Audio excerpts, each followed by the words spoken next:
is a magical thing.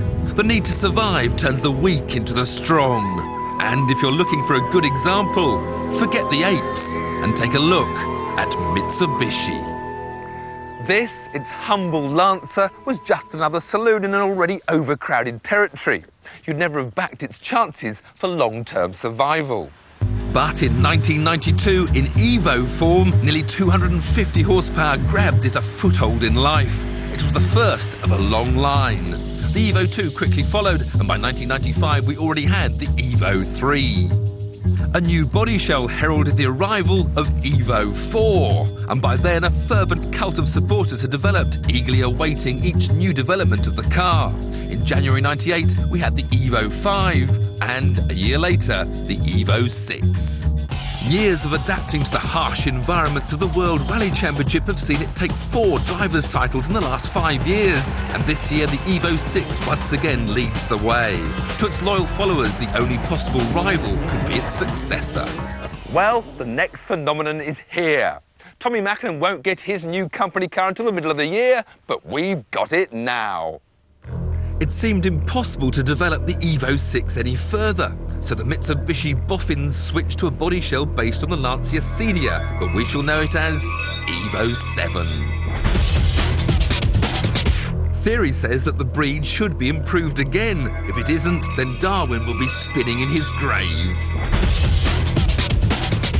The car may be slightly bigger, but the first thing that strikes you is that the brutal looks have been somewhat diluted. But the driving experience certainly hasn't.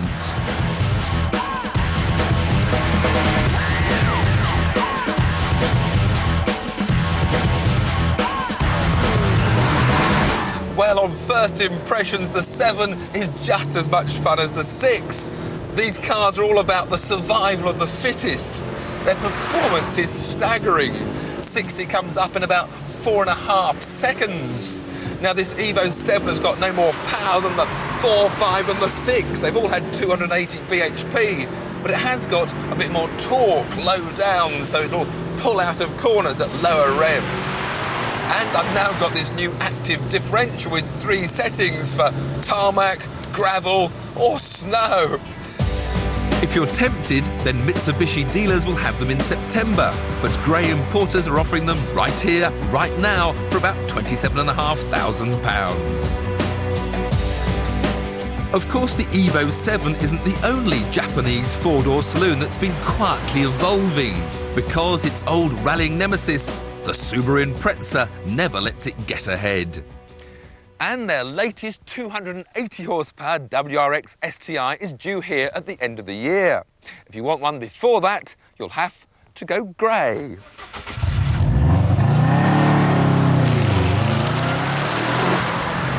In these wet conditions on a racetrack, it really is hard to pick a winner between the two. But I certainly feel I've moved upper class in this Subaru cabin. I much prefer the dials, the trim levels are a much more quality feel about them. And I just love looking out over that famous Subaru power bulge. No active differential to play with, but a 6-speed gearbox which slots home really neatly, and the same 4-wheel drive, rally-inspired, awesome grip levels. The Subaru tends to understeer a little bit more than the Mitsubishi. It's not quite so sharp. But of course, if you go left and then right, it'll go sideways.